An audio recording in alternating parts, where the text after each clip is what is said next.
Sia dari IPK Counseling Center. Ya, hari ini saya akan menjadi moderator ya untuk acara ini.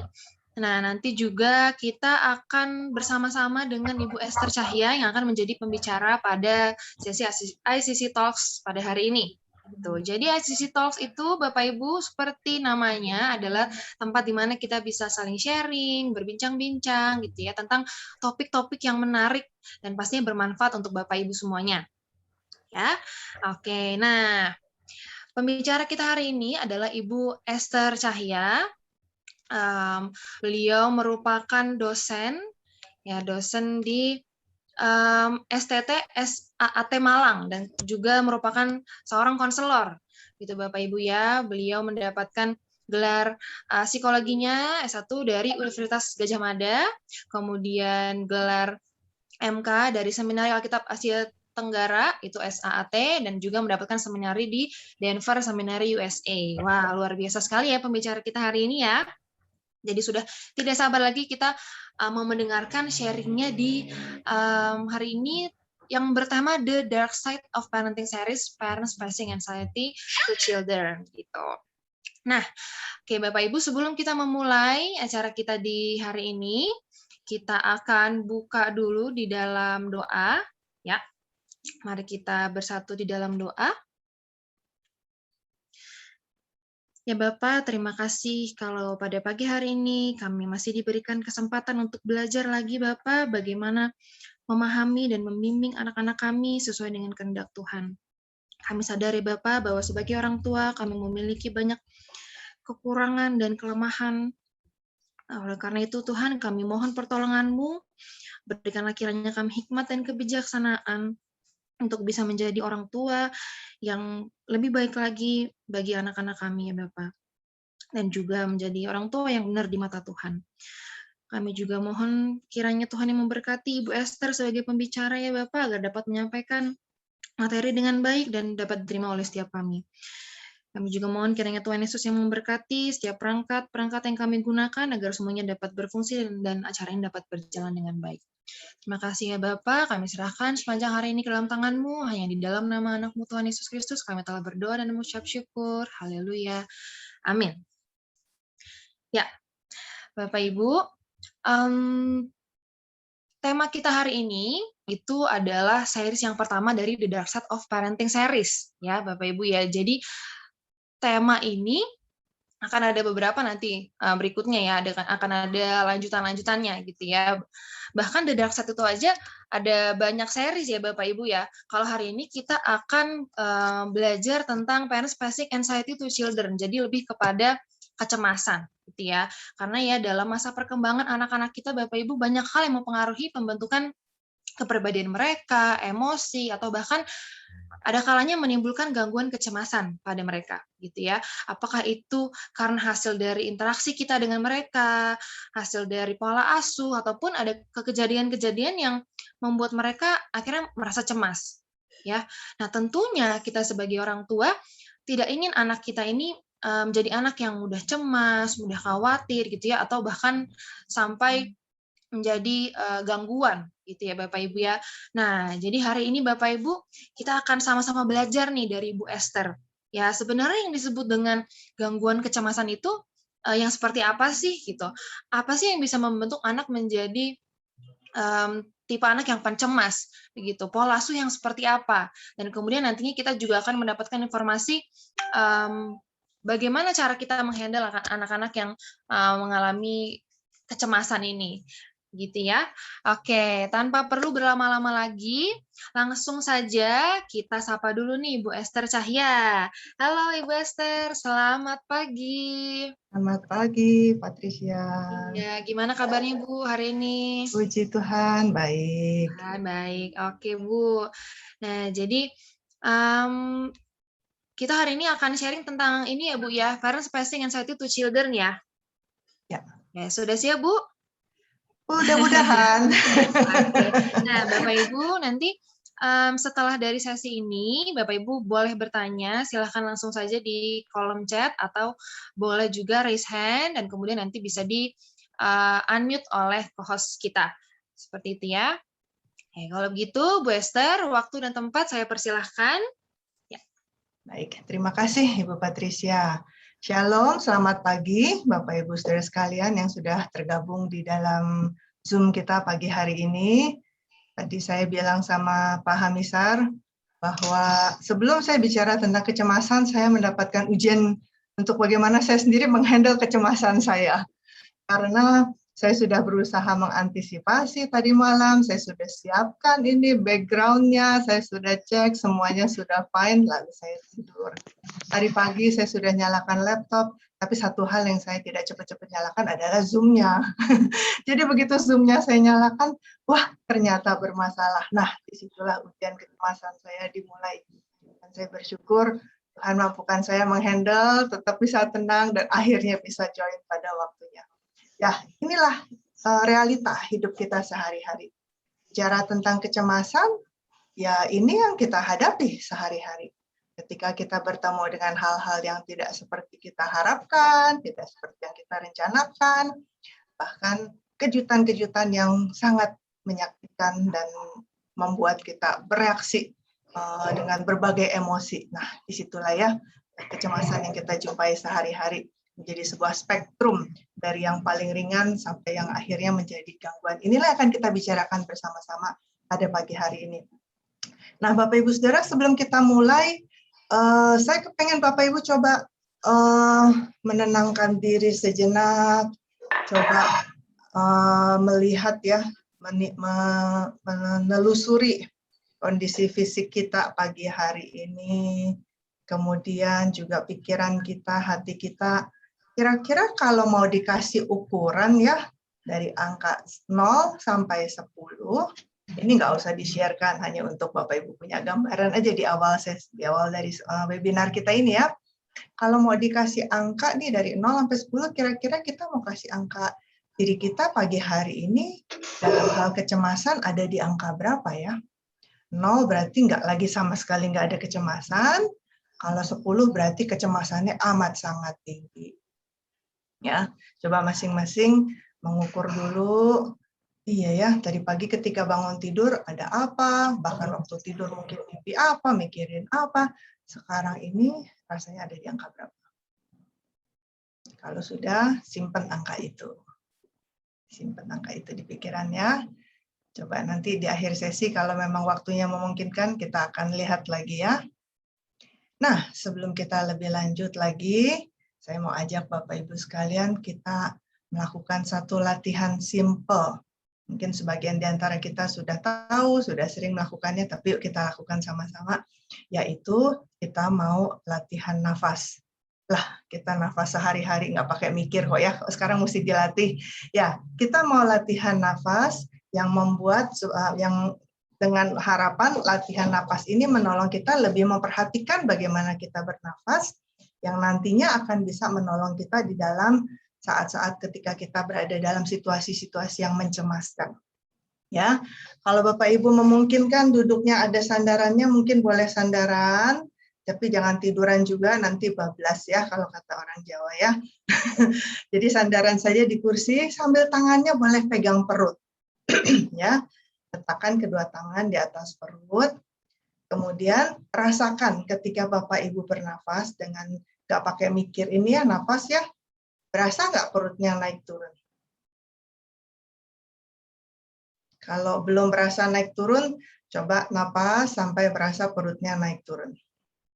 Jadi bukan dadanya, kadang-kadang kita seperti itu ya, ketika kita terengah-engah. Nah ini kita mau pastikan napas kita ini, ketika kita tarik napas, perut kita membesar. Jadi perut kita yang naik, kemudian ketika kita menghembuskannya, perutnya jadi mengempis kembali. Coba kita pay attention ya. Kita tarik napas sama-sama. Ya, saya harapkan sudah ya, ngerasa ya, waktu tarik napas perutnya naik ya. Nah, nafas perut inilah yang sebenarnya kita perlu latih ketika kita dalam keadaan cemas. Jadi kita akan lakukan latihan dengan saya akan kasih instruksi ya. Jadi saya akan hitung, saya bilang tarik nafas, Bapak Ibu tarik nafas. Dalam ya ini untuk latihan kita ambil yang singkat aja ya. Saya kasih kesempatan dalam hitungan 1, 2, 3. Maksudnya waktu saya bilang tarik nafas, tarik ya, kita tarik nafas hitungan 3. Kemudian tahan nafasnya. Ya, tahan nafasnya, saya kasih angka 3 lagi untuk kita menahan nafas, kemudian lepaskan. Nah, waktu lepaskan, kita lepaskan lewat mulut. Seperti kita meniup. Seperti itu, ya. Oke, lepaskannya nanti ya nggak dihitung deh. Tapi pokoknya waktu kita narik, saya kasih kesempatan 3 hitungan, tahan 3 hitungan, kemudian kita lepaskan sama-sama. Seperti itu ya. Yuk, mari kita coba tangannya tetap di perut untuk pastikan kita nih waktu nafas perutnya ya, yang memang dengan nafas dari otot perut kita ya. Mari kita tarik nafas. Tahan. Lepaskan. Seperti itu. Ya, kita lakukan lagi. Tarik nafas.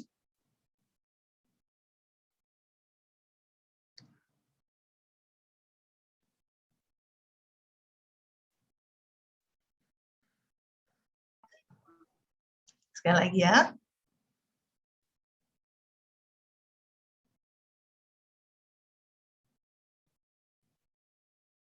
Lepaskan.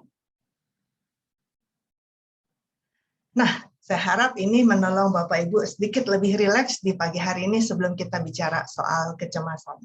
Ya, karena ini nanti bagian yang nanti bisa Bapak Ibu praktekkan juga ke anak-anak ketika mereka mengalami reaksi-reaksi yang menunjukkan kecemasan. Baiklah, saya akan bagikan screen saya.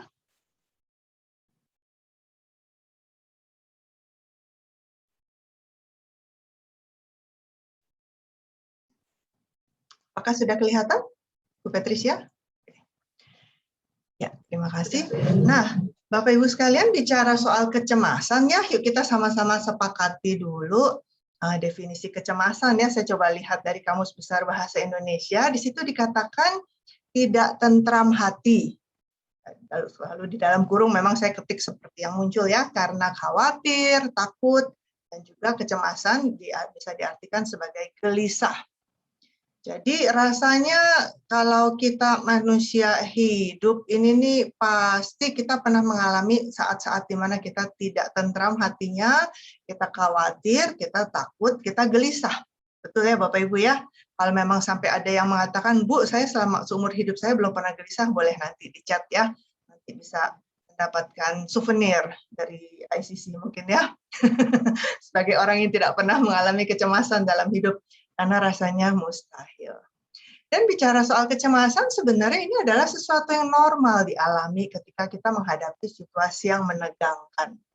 Contohnya, saya sudah mempersiapkan diri bicara kecemasan, ternyata pagi hari ini harus dibuat cemas juga.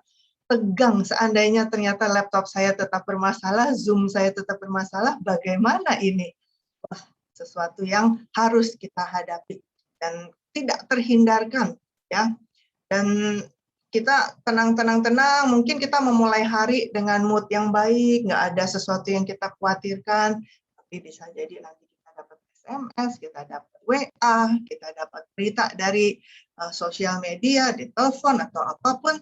Mungkin karena di masa COVID ini ya, sekarang mungkin puji Tuhan sedikit mereda, mudah-mudahan tetap reda ya, tapi di masa-masa beberapa bulan yang lalu, waduh, buat saya sendiri, rasanya di pagi hari mau membuka WA itu sudah dengan antisipasi. Siapa lagi yang hari ini sakit? Siapa lagi hari ini yang entah dipanggil Tuhan atau keluarganya. Nah, itu juga menjadi sesuatu yang mendatangkan kecemasan mau tidak mau. Dan ini sesuatu yang normal. Kita tidak bisa menghindarinya.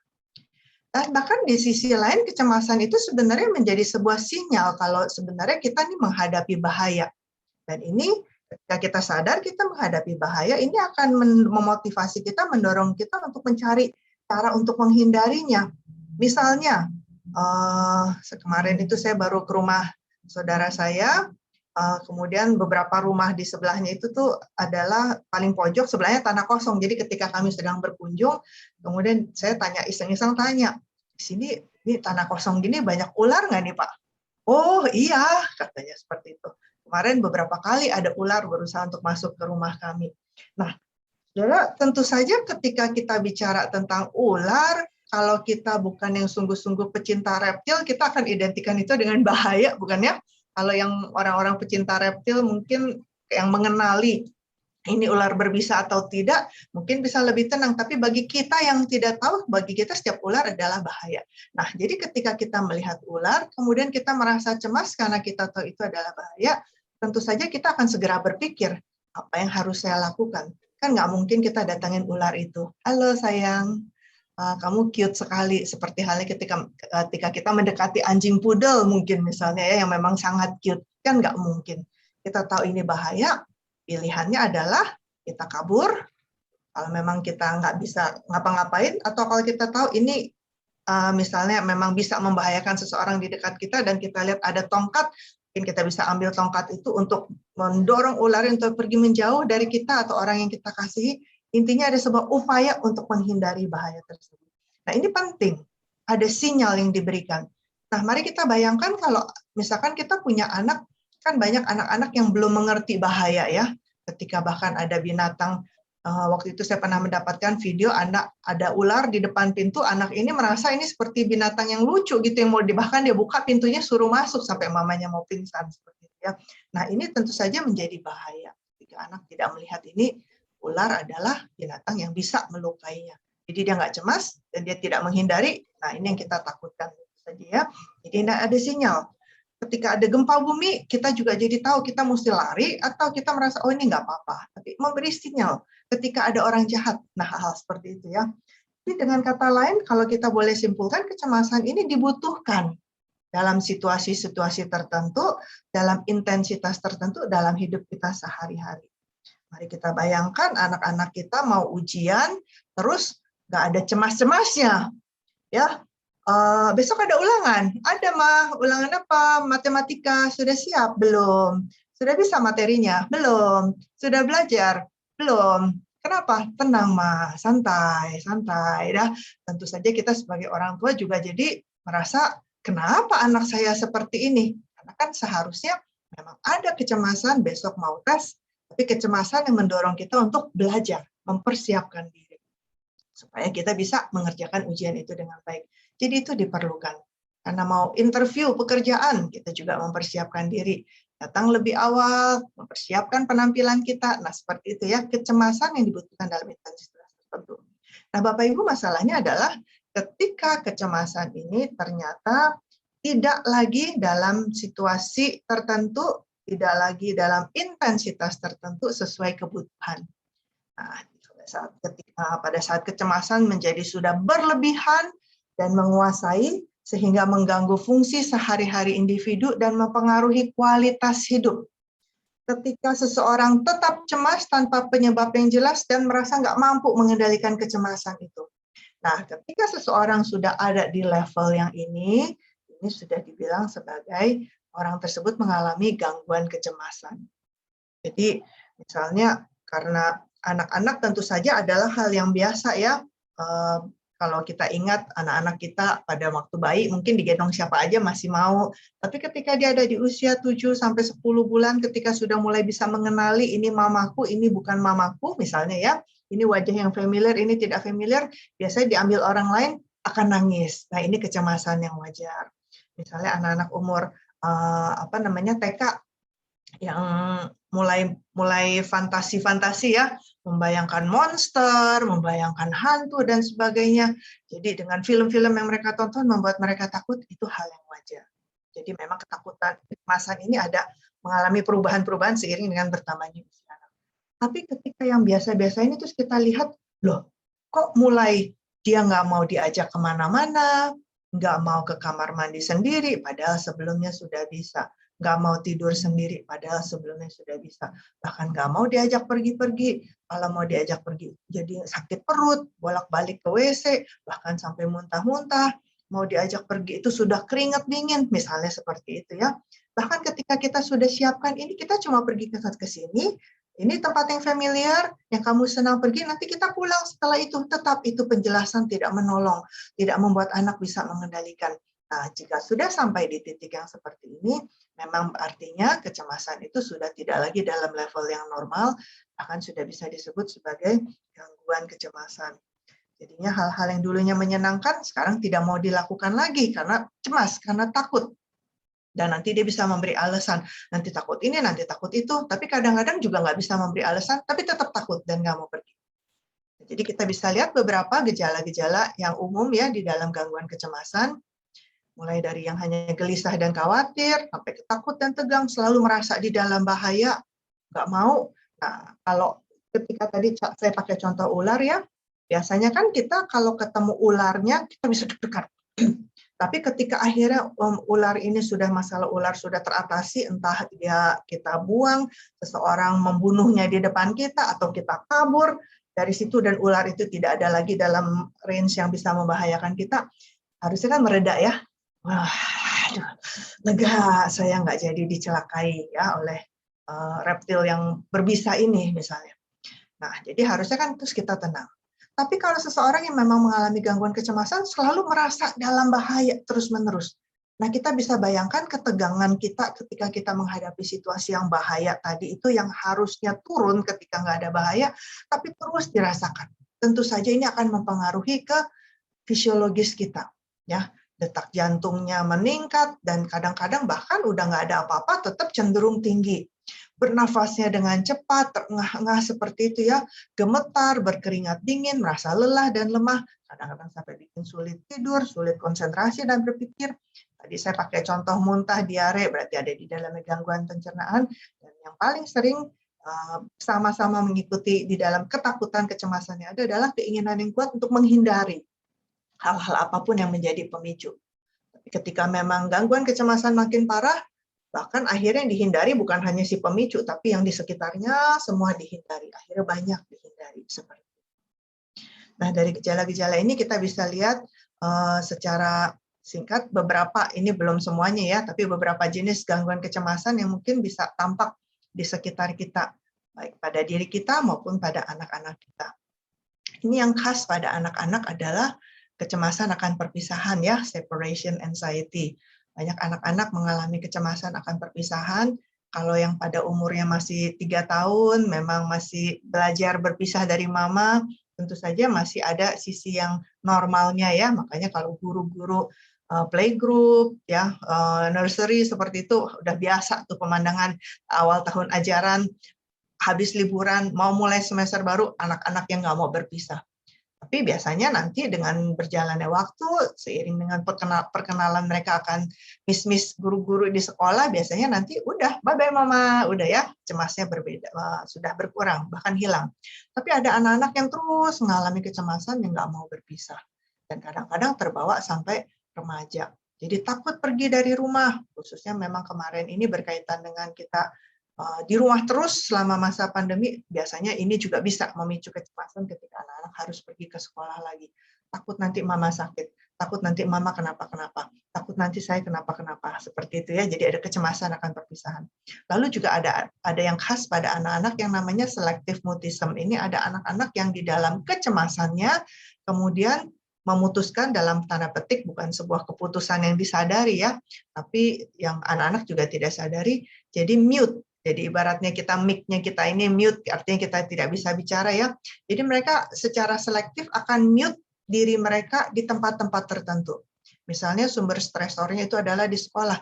Di sekolah bisa diam, tidak mau mengatakan apapun. Walaupun nanti dijemput mamanya di mobil, ya dia juga bisa cerita. Di rumah normal, tapi begitu sampai di sekolah, diam. Tak satu kata pun keluar. Nah, ada ya anak-anak yang di dalam kecemasannya reaksi ini yang dimunculkan.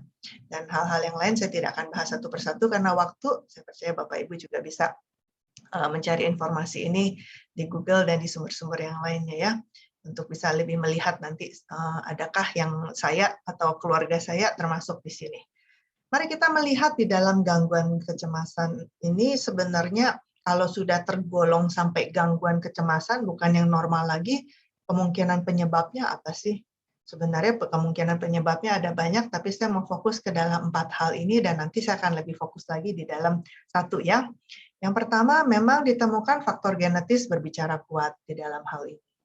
Jadi orang tua yang pencemas bukan hanya dalam hal modelingnya ya, tapi rupanya secara genetisnya orang tua yang memang mengalami gangguan kecemasan, secara genetisnya berpotensi menurunkan itu kepada anak. Orang tua yang khususnya mama pada waktu hamil banyak ketakutan, banyak kecemasan, tentu saja itu akan mempengaruhi janin ya, dan juga janin yang terlahirkan juga akan sudah rentan terhadap kecemasan. Temperamen seseorang, temperamen ini kan juga ada unsur bawaan ya dari siapa papa, mama, kakek, nenek, om, tante seperti itu ya. Jadi ditemukan anak-anak dengan temperamen tertentu yang memang lebih banyak mikir, ya, lebih punya kecenderungan lebih hati-hati, overthinking seperti itu, yang lebih nggak menarik diri, nggak terlalu suka bersosialisasi, yang memang cenderungnya seperti itu, juga mempunyai kecenderungan yang lebih besar untuk nantinya mengalami gangguan kecemasan. Tentu saja tidak semua anak seperti itu ya, tapi ada, jadi ada punya kecenderungan yang lebih besar.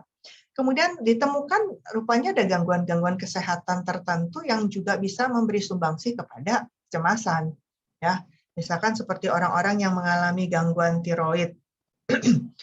Beberapa orang dengan gangguan tiroid ini memang rasanya bisa mengalami ketegangan-ketegangan seperti itu. Seperti yang dialami oleh beberapa orang yang saya kenal, yang dibilang pokoknya nggak enak, bisa kayaknya tuh deg-degan, cemas, takut apa ya, saya juga nggak tahu, katanya seperti itu ya. Setelah berlangsung lama, diperiksa, ternyata itu adalah dia mengalami gangguan pada tiroidnya, dan setelah diminum obat secara teratur, menjalani terapi obat itu, hilang kecemasan ini. Jadi gangguan kesehatan bisa juga mempengaruhi. Seseorang yang mengalami denyut jantung yang tidak stabil, ya, gangguan jantung yang kita kenal dengan aritmia, itu juga bisa. Ketika memang menemukan, kok denyut saya ini nggak teratur nih. Ketika nggak teratur, jadi wajar memicu kecemasan. Dan pada saat cemas, biasanya denyut jantungnya akan semakin terganggu juga. Nah ini ya, gangguan kesehatan yang mempengaruhi kecemasan. Kemudian yang ketiga, pola pengasuhan dalam keluarga. Nanti kita akan lihat lebih khusus setelah ini. Lalu yang keempat, trauma psikologis.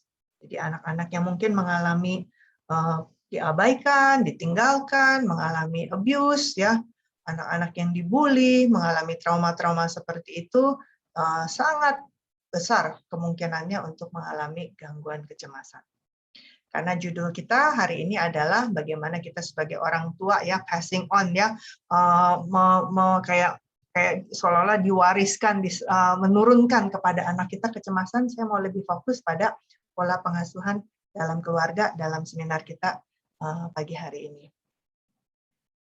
Nah, ditemukan bicara tentang pola asuh ini ya, walaupun ada beberapa yang lainnya, tapi saya mau fokus kepada dua ini ya, dua pola asuh yang memang diteliti oleh banyak orang dan akhirnya menghasilkan banyak tulisan-tulisan, dan memang ditemukan ini berhubungan erat dengan gangguan kecemasan anak. Yaitu pola asuh yang pertama, pola asuh otoriter. Ya, otoriter ini berarti orang tua yang mengatakan because I said so, ya. Jadi pokoknya semua yang papa mama lakukan kamu harus lakukan. Papa mama katakan, perintahkan, kamu harus lakukan. Jadi kalau anak tanya kenapa? Ya karena papa bilang begitu, kamu harus lakukan. Nggak boleh nanya, nggak boleh nawar, lagi menolak. Wah, ini artinya pilihannya kan cuma mengikuti aturan atau dihukum. Ya, biasanya orang tua yang otoriter seperti itu. Dan sekalipun di dalam keluarga mungkin hanya salah satu yang otoriter ya, kalau nggak papa, mama, tetap ini memberi dampak kepada anak-anak. Karena pada orang-orang yang pada orang tua yang otoriter yang memberi penekanan hanya satu arah dari atas ke bawah, anak harus lakukan, itu kan memberi pesan bahwa orang tua selalu benar, anak selalu salah. Jadinya anak akan bertumbuh dalam ketakutan. Kadang-kadang bahkan ada di dalam keluarga otoriter, namanya juga sudah nggak sehat ya. Bahkan ketika anak melakukan yang benar pun bisa disalahkan. Jadi ini yang membuat anak akhirnya bertumbuh di dalam ketakutan. Kalau saya melakukan kesalahan gimana? Anak mungkin udah senang. Wah, saya ulangan dapat segini nih. Harusnya papa mama senang. 90. Teman-temanku tuh banyak yang cuma 50, 60. Ini 90. Pulang dengan sebuah kepuasan ya, mau kasih tahu papa atau mama bahwa nilai saya 90, mau bilang ini udah yang terbaik loh Pak, saya yang paling tinggi, paling baik loh Ma, teman-teman saya tuh banyak yang bahkan di bawah KKM ini. Tapi malah sama orang tua ini disalahkan. Kenapa cuma 90? Biasanya 100. Jadi 90 ini nothing. Nah, hal-hal yang seperti itu ya, yang otoriter, yang selalu menekan, yang selalu harus mengikut apa yang diminta, ini menjadi pemicu bagi kecemasan anak-anak. Yang kedua adalah yang dikenal sekarang ini dengan istilah helicopter parenting, atau apakah sudah cukup familiar di kalangan Bapak Ibu sekalian ya. Saya temukan gambar itu tuh ya. Jadi orang tua yang terus dengan baling-balingnya beredar orbit di seputaran anak ya. Orang tua yang selalu memastikan anak dalam keadaan baik, dalam keadaan aman, dalam keadaan sehat, dalam keadaan tercukupi. Jadi semuanya harus dipantau, semuanya harus dikontrol. Semua yang dibutuhkan harus tersedia. Jadi jangan sampai anak mengalami kesusahan, jangan sampai mengalami masalah. Semuanya ini harus dilihat nih. Jadi orang tua terus beredar di sekitar anak. Oh, dia butuh ini. Misalkan kalau mungkin contohnya di masa pandemi ini, wah dia belum cuci tangan. Hand sanitizer disemprot. Wah ini dia belum ini. Ini disediakan, semua disediakan. Tentu saja untuk ketika anak-anak kita masih kecil, ini hal yang wajar ketika anak masih tak berdaya ya. Anak-anak kita masih bayi, sampai katakanlah umur 2 tahun masih disediakan seperti itu, hal yang wajar. Tapi ketika anak sudah belajar berjalan, sudah kepengen lari, namanya ini bagian dari pertumbuhan, orang tua di sekitar memastikan. Jadi kalau bisa tuh ya, ini semua bagian-bagian siku, lutut, helm, kepala semua seperti semuanya harus disediakan supaya anak jangan sampai jatuh. Tapi kalaupun jatuh, tidak sampai luka. Jadi nggak boleh sampai luka juga. Jadi benar-benar berkisar berputar di sekitar anak. Ini ada beberapa istilah sih sebenarnya. Ada yang kemudian pakai istilah seperti snow, mobil salju yang membuang salju itu ya di pinggir-pinggirin gitu kan ya, kalau kita tahu di negara-negara bersalju ya. Jadi artinya masalah itu juga benar-benar dipinggirin untuk anak tidak menghadapi masalah. Ada yang pakai istilah bubble wrap ya, jadi anak-anak dikasih bubble wrap supaya memang kalau jatuh nggak apa-apa, nggak ada kesulitan. Nah, banyak orang tua yang mengatakan, ya saya lakukan ini karena sayang anak-anak saya, untuk melindungi anak-anak saya, memberikan yang terbaik buat anak-anak saya, seperti itu ya. Tapi orang tua tidak menyadari bahwa yang dilakukan ini tidak membuat anak siap menghadapi dunia yang sesungguhnya.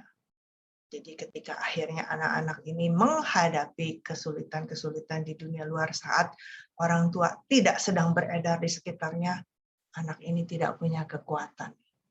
Sehingga akhirnya menjadi pencemas.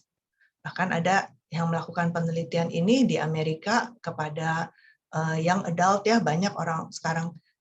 Di era sebelum ini kayaknya tuh kalau di Amerika ditemukan banyak kan anak-anak di atas 18 tahun udah lulus high school yang memang udah keluar dari rumah. Ya, orang tua menanti-nanti anaknya umur 18 tahun, kemudian orang tua bisa melepas anak untuk pergi lounge ya, udah keluar ya. Dan itu hal yang wajar di budaya mereka. Tapi memang ditemukan beberapa tahun terakhir ini karena memang secara ekonomi ada kesulitan dan sebagainya, berbagai pertimbangan-pertimbangan yang ada, orang tua mulai sepertinya mengizinkan anaknya tetap di rumah. Tapi ketika dilakukan penelitian ditemukan yang akhirnya memang diizinkan oleh orang tuanya tinggal di rumah adalah anak-anak yang memang papa mamanya selama anak ini dalam masa pertumbuhannya yang menjadi helicopter parent ini. Sehingga ketika anak mau kuliah ke luar kota, jangan deh. Di sini juga nggak apa-apa. Anaknya juga kemudian, aduh saya belum punya pekerjaan, saya tinggal di rumah, pulang ke rumah. Dan akhirnya ketika anak-anak ada di rumah sebagai orang tua, biasanya kemudian apa? Ya dimasakin, dicuciin, dibersihin kamarnya, dan sebagainya. Dan akhirnya anak nggak pernah menjadi dewasa. Nah ini ya, yang terjadi dua pola asuh yang sangat kuat berperanan dalam mewariskan kecemasan kepada anak-anak.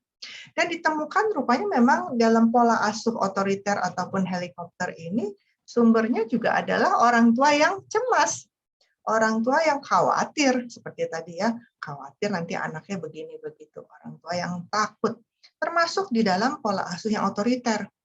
Jadi buat orang tua adalah yang paling benar adalah ini, Jadi kalau kamu di sini, kamu akan aman menurut orang tua. Tapi kalau kamu di luar jalur ini, kamu bisa nggak aman. Sekolahmu bisa gagal, nanti kamu bisa ini. Jadi pokoknya pulang jam segini, lewat dari jam segini, anak akan dihukum. Nilai harus segini, karena kalau dia segini, kamu akan dihukum. Karena buat orang tua, ini yang bagus buat masa depannya. Tapi sebenarnya di balik ini semua apa? Kecemasan orang tua.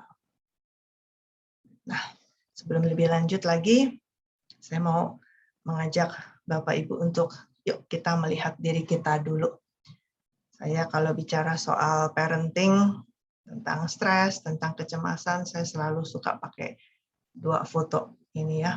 Pasti ini tidak asing bagi kita. Cuma masalahnya mungkin jadi asing karena sekarang pandemi udah lama nggak pergi-pergi ya, nggak berjumpa dengan adegan ini ya, di mana kita melihat pramugari memperagakan tentang prosedur keselamatan penerbangan ya, di mana salah satunya dikatakan kalau memang tekanan dalam kabin tiba-tiba menurun, tabung oksigen ini masker oksigen ini akan keluar dan kita harus pakai ya supaya kita bisa tetap punya asupan oksigen yang cukup dalam penerbangan.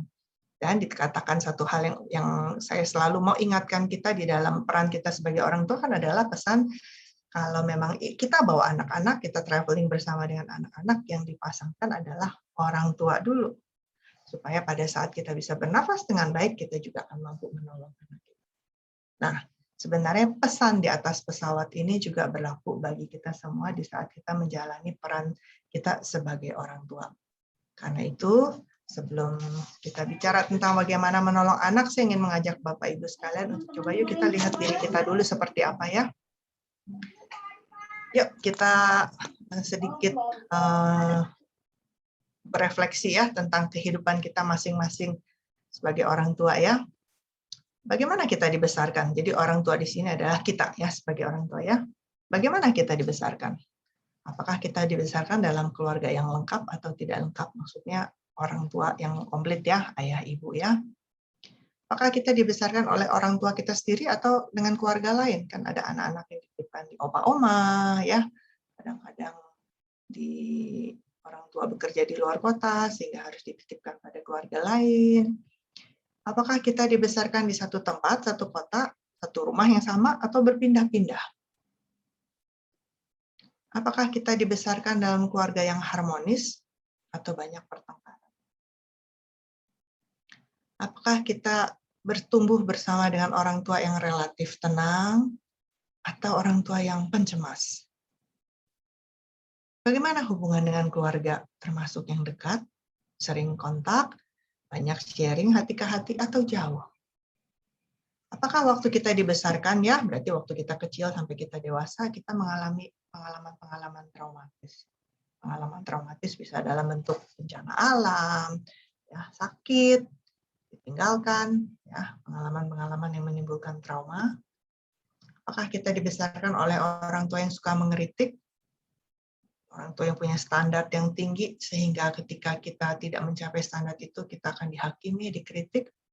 Orang tua yang suka membandingkan, orang tua yang overprotective, yang selalu melindungi, kita juga tidak diizinkan pergi-pergi sendirian, harus dengan orang dewasa, harus dengan orang tua. Nah, mari kita melihat ya, kita ini termasuk yang mana. Kenapa mesti melihat hal ini? Karena memang bagaimana kita dibesarkan tentu saja akan mempengaruhi bagaimana kita membesarkan anak-anak kita. Ya, jadi karena kita lihat ya tadi sumber pola asuh yang pola asuh yang cukup populer bersumbangsi besar terhadap kecemasan anak, dua-duanya sebenarnya bersumber dari kecemasan juga. Jadi kalau kita misalnya ya dibesarkan dari keluarga yang memang tidak lengkap, kemudian mungkin kalau misalkan salah satu dari orang tua kita sudah dipanggil Tuhan, atau misalnya ada perceraian di dalam keluarga, bagaimana kita? Adakah yang mendampingi kita pada saat itu? Ada atau tidak pendampingan? Tentunya akan mempengaruhi kita di dalam bagaimana kita merespon terhadap kecemasan-kecemasan dalam hidup kita. Kalau kita tinggal tidak dengan keluarga kita, sementara pada saat-saat masa pertumbuhan yang butuh dengan orang tua yang mendampingi kita, tentu saja ada berdampak. Anak yang di satu kota dengan yang pindah-pindah, tentu saja ada pengaruh. Kecuali ketika pindah-pindah, kita juga tetap bersama dengan keluarga, tetap punya hubungan yang baik. Nah, ini biasanya masih lebih bisa diminimalkan. Ketika kita punya keluarga yang banyak bertengkar, ada orang tua yang cemas, tidak punya hubungan yang baik, tentu saja juga ini semuanya bersumbangsi ya, di mana kita sepertinya dipaksa untuk tumbuh sendiri, berjuang sendiri, mengatasi sendiri. Ada yang berhasil. Artinya walaupun dengan kondisi yang tidak lengkap seperti ini, tidak lengkap dengan keluarga lain dan sebagainya ya, di jawaban yang kedua tadi itu, tetapi rupanya setelah dewasa mampu menghandle itu semua dan tetap menjadi orang yang tidak mudah cemas. Syukur kalau seperti itu. Tapi saya percaya pasti ada faktor-faktor yang bikin saudara juga menjadi tidak pencemas. Mungkin itu faktor yang lainnya nanti yang kita akan lihat di slide berikutnya. Tapi kebanyakan ketika kita mesti besar sendiri tanpa pendampingan, relasi yang baik, kasih sayang yang cukup, dan contoh-contoh kecemasan di sekitar kita, hampir dapat dipastikan kita memang akan mempunyai kecenderungan-kecenderungan cemas seperti yang tadi sudah saya bicarakan. Apalagi kalau ada pengalaman traumatis ya. Ini tentang bagaimana kita dibesarkan. Jadi mungkin nanti setelah ini Bapak Ibu kalau yang mengikuti ini bersama suami dan istri mungkin bisa diskusikan lah. Atau memang kalau yang ikut saat ini Ibu bisa share sama Bapak, yang saat ini ikut Bapak bisa share sama Ibu untuk kemudian bicarakan tentang hal ini. Seperti apa sih? Karena sadar nggak sadar, langsung nggak langsung, ini akan mempengaruhi saat kita menghadapi anak kita. Yang kedua, bagaimana pengalaman hidup kita sendiri? Tentu saja setelah kita dewasanya ya, lepas dari keluarga ya, pengalaman hidup kita relatif lancar atau banyak masalah? Apakah kita bisa punya pekerjaan yang stabil atau juga berpindah-pindah? Apakah kita punya kehidupan yang relatif tenang atau banyak gejolak? Apakah kita juga mengalami pengalaman traumatis di saat kita dewasa? Ya, kita juga gampang takut, mudah panik, ada fobia-fobia tertentu, kita takut ini, takut itu. Kita juga jadinya ketika orang yang memang mengalami ketakutan, mudah panik, fobia ini biasanya memang nggak akan bisa nyimpen sendiri. Jadi ketika ini muncul di depan anak, ya pasti akan mengekspresikan juga gitu ya. Contohnya saya sendiri, saya waktu muda dulu, rasanya apa juga mau saya coba ya. Bahkan waktu dulu saya pernah bercita-cita pengen bungee jumping. Waduh, di usia 20-an saya kepengen bisa mengalami bungee jumping, tapi nggak pernah ada kesempatan. Tapi sekarang suruh melakukan, oh tidak, terima kasih. Dibayar pun tidak mau ya. Dengan tambah usia, tambah takut. Bahkan sekarang ketika anak saya berada di ketinggian, terus ngeliat-ngeliat ke bawah, rasanya jantung saya udah mau copot. Aduh, jangan nanti kalau kamu jatuh bagaimana? Sehingga anak saya suka marah. Mama, aku nih nggak apa-apa, seperti itu ya. Tapi ini, artinya kecemasan saya nggak mungkin saya simpan ketika saya lihat dia ada dalam situasi yang menurut saya membahayakan. Nah, ini yang biasanya akan terjadi, kita akan ekspresikan. Jadi kalau kita punya fobia tertentu, ya biasanya kita akan ekspresikan itu sehingga sadar nggak sadar anak juga akan punya ketakutan yang sama dengan yang kita takuti. Nah, jadi seperti apa pengalaman hidup kita? Bagaimana relasi kita dengan pasangan? Kalau kita dibesarkan dalam keluarga yang tidak lengkap karena perpisahan, karena perceraian, lalu relasi kita sekarang dengan pasangan juga tidak dalam kondisi yang baik, itu juga bisa memicu kecemasan ya. Karena kita juga tahu ini akan menjadi sesuatu yang kurang baik bagi anak-anak kita. Relasi dengan pasangan yang tidak baik tentu saja akan memicu kecemasan-kecemasan yang nantinya juga bisa terekspresi kepada atau di depan anak-anak kita. Apakah kita punya teman buat berbagi? Kita punya kelompok-kelompok komunitas di mana kita bisa membagikan apa yang kita khawatirkan, apa yang kita takutkan, masalah yang sedang kita gumuli. Kalaupun tidak punya, apakah kita pernah mendapat pertolongan, mencari pertolongan dalam bentuk, kalau memang kita tahu kita punya gangguan kecemasan seperti tadi yang saya jelaskan, apakah kita pernah konsultasi ke dokter? Apakah kita pernah mencari konselor untuk kita bisa konseling, untuk dibantu? Kenapa kok saya mengalami gangguan-gangguan seperti ini? Apakah kita pernah katakanlah juga berbagi kepada katakanlah hamba Tuhan, sosok-sosok yang memang kita percaya untuk kita bisa mendapatkan pertolongan-pertolongan. Nah, kalau memang jawaban untuk yang 2 pertanyaan terakhir ini adalah iya, tentu saja Bapak Ibu akan menjadi orang tua yang akan lebih bisa aware terhadap proses pengasuhan yang kita lakukan, karena kita jadi ketika kita lebih menyadari diri kita, biasanya kita juga akan lebih menyadari ketika anak kita bereaksi tertentu, bagaimana kita memberi reaksi untuk apa yang mereka ekspresikan seperti itu. Namun jika tidak punya teman berbagi, nggak pernah mendapat pertolongan, sementara kita tahu hidup kita juga relatif nggak lancar, banyak masalah, ada kesulitan dan sebagainya, biasanya ya ini sekali lagi ya, sadar nggak sadar, langsung nggak langsung ini akan mempengaruhi di dalam peran kita sebagai orang tua.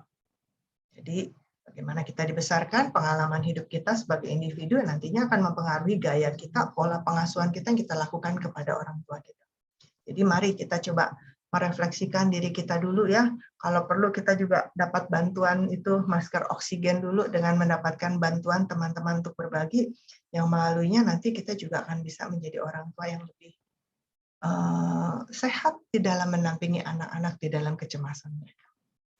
Berikutnya kita akan melihat ke dalam bagian bagaimana bisa mencegah anak-anak untuk mengalami kecemasan-kecemasan ini ya. Yang pertama ini tadi ya, kelanjutan dari slide sebelumnya. Mari kita sebagai orang tua mengenali pola kecemasan diri kita. Kita ini mudah cemas apa enggak? Kalau iya, karena apa? Biasanya di situasi yang seperti apa? Nah, ini kita mau coba kenali. Seberapa toleransi kita terhadap yaitu tadi ya, hal-hal yang tidak terduga, tidak terprediksi, hal-hal yang tidak berjalan seperti yang kita inginkan, seberapa toleransi kita? Kalau memang kecil, apakah itu masih bisa dibesarkan? Saya pernah mendengar seorang anak yang mengatakan papahnya, jadi mereka sudah siap rekreasi, ya, sudah siap buat rekreasi, sudah dipersiapkan, mau road trip, ya memang bukan perjalanan yang panjang, tapi beberapa jam ya ke kota lain untuk liburan seperti itu. Kemudian di persiapan waktu mau persiapan, kan biasa lah ya keluarga kalau mau rekreasi pasti ada ketegangan-ketegangan. Nah, demikian juga dengan keluarga. Jadi sebelum berangkat sudah tegang, ini sudah jadi checklist ini ya, ini belum, ayo dia cepat dicari, ini kok di mana, ayo diambil. Nah, itu sudah menimbulkan ketegangan tentu saja. Kemudian masuk ke mobil, anak ini dengan kakaknya bertengkar tentang tempat duduk, siapa di mana, sambil pegang bantal yang mana. Saudara, pertengkaran ini rupanya nggak bisa lagi ditahan oleh papahnya. Yang toleransi terhadap ketegangan itu tuh rupanya sangat kecil. Jadi sebelum berangkat sudah tegang, di mobil ini 2 anak bertengkar, saudara tahu apa yang terjadi? Papahnya mengatakan, road trip ini batal. Masukkan mobil ke dalam garasi, papahnya keluar dari ruangan, banting pintu, dan benar-benar batal semua yang direncanakan. Nah, kita bisa bayangkan bagaimana perasaan anak-anak. Tapi ya ini, sekali lagi ya, kecemasan kita, toleransi kita terhadap hal-hal seperti itu ya. Orang bilang window of tolerance ya, jendela toleransi kita ini termasuk yang kecil apa yang besar. Semakin kecil jendela toleransi kita, biasanya memang itu pasti akan semakin mempengaruhi dalam kita menjadi orang tua. Akan menimbulkan kecemasan bagi anak-anak kita. Jadi kita perlu kenali, terus kita akui dan kita sadari. Iya ya, ternyata jendela toleransi saya ini sempit nih. Terus mau gimana? Yuk cari pertolongan supaya kita bisa gedein. Jangan berpikir, udah umur segini nggak bisa berubah. Oh tidak, Bapak Ibu ya. Otak kita diciptakan oleh Tuhan ini mempunyai plasticity, mempunyai kelenturan. Jadi setiap upaya baru kita untuk mengubah cara-cara yang lama dengan cara yang baru, sebenarnya otak kita akan mengikutinya. Jadi artinya kalau kita mau mengubah pola-pola kita ini ke pola yang baru, masih sangat mungkin bisa dilakukan. Jadi kalau kita mau mencegah anak-anak kita mengalami gangguan kecemasan, nomor 1 orang tuanya dulu. Ya, kita beresin diri kita, cari pertolongan untuk kita bisa melayani anak-anak kita, mendampingi anak-anak kita juga dengan lebih baik. Lalu yang kedua, untuk pencegahan ini tentunya butuh ada relasi yang dekat dengan anak. dengan rasa aman yang mereka butuhkan, yang kita berikan. Kemudian selain relasi yang dekat dan rasa aman ini, kita juga kasih kepercayaan kepada anak sesuai dengan tahapan perkembangannya. Anak memang masih belajar, ya kita izinkan. Ya, pernah ada kejadian di mana anak ini lagi mau bawa air minum, papahnya pulang kerja, mau serve, karena selama ini dia lihat, wah kayaknya kalau papa pulang kerja, mama ambilkan air minum tuh papa jadi senang. Dia bilang, mama aku yang mau lakukan ya Maya, aku yang mau ambilkan air minum buat papa. Jadi dia mengantisipasi, wah jam segini papa pulang, wah mobilnya sudah masuk, wah dia siapkan air minum ini. Tapi dia tuangnya kepenuhan. Ya, karena di dispenser dia belum bisa kontrol, jadi kepenuhan, lalu dia jalan membawa air minum ini kepada papa. Tapi ketika papa masuk, yang papa lihat bukanlah gelas air minum yang disiapkan oleh anak yang mengasihi papanya. Anak itu dengan semangat, papa minum dulu. Yang papa lihat adalah apa? Air yang berceceran di bawah anak itu. Yang komentarnya tentu saja adalah langsung kepada, waduh, kamu ini tidak hati-hati. Tuang air kepenuhan sampai tumpah-tumpah. Nanti kalau papa yang kepleset terus jatuh bagaimana? Wah, seperti itu ya. Udah besok-besok nggak usah tuang-tuang air seperti itu, mama saja yang tuang. Nah, ini tentu saja menghancurkan anak yang kepingin bisa menunjukkan kasih sayang kepada papanya. Ini kepercayaan yang anak-anak butuhkan. Memang dia belum bisa, tapi mari kita lihat usahanya ya, bukan kepada itu tadi tuh tumpahan-tumpahan air yang seperti itu ya. Ini bisa terlahir, bisa terwujud dari relasi yang dekat, rasa aman, dan kepercayaan yang kita berikan. Kemudian kita juga perlu membantu anak untuk membangun keterampilan untuk menghadapi dan mengatasi masalah.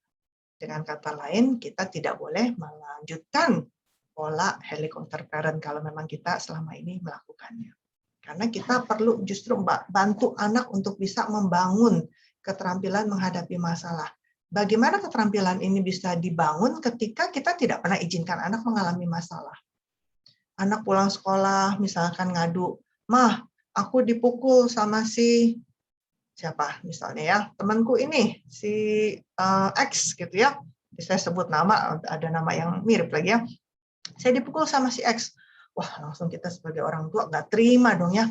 Aku sebagai mama aja nggak pernah mukul anak, ini anak mukul-mukul anak saya, seperti itu ya. Kita langsung bereaksi, terus kita langsung tanya, siapa namanya? Terus langsung kita, misalkan ada grup WA orang tua, langsung kita cari, wah mamanya ini siapa namanya? Langsung kita, misalkan kemudian langsung WA dia, mama ini, saya nggak senang ya anakmu mukul-mukul anak saya, misalnya seperti itu. Atau besokannya langsung ke sekolah lapor ke gurunya, Miss, ini anak saya kemarin dipukul sama ini, tolong ya, mana keadilan, seperti itu ya. Kita yang terus turun tangan, anak tidak pernah membangun keterampilan untuk menghadapi masalah. Ma, tolong dong, ini PR-ku nggak bisa. Udah taruh, nanti mama kerjakan. Ada loh ya orang tua yang memilih mengerjakan, karena apa? Kalau bantu ajarin anak, aku nggak sabar. Ujung-ujungnya marah-marah, udah sini saya kerjakan, seperti itu ya. Nah, itu tidak melatih anak sama sekali.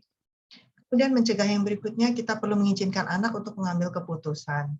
Ya, kadang-kadang mereka harus mengalami situasi yang menegangkan, melakukan kesalahan, mengalami konflik dan kegagalan, izinkan. Ya, seperti kata Rinso ya, berani kotor itu baik. Maaf, saya pinjam iklan dari Rinso ya. Karena itu yang memang kita kadang-kadang nggak rela anak untuk menghadapi situasi-situasi itu. Kalau memang nggak harus gagal, kenapa mesti kita biarkan gagal? Kita nggak terima ya. Kita sebagai orang tua sudah punya perhitungan. Harusnya begini, aman. Kok dia melakukan yang lain? Kita marahin. Terus kita bilang, Papa, Mama sudah bilang kalau memang jalan ini pasti aman. Kamu pilih yang ini ya. Wah, kita hukum ya.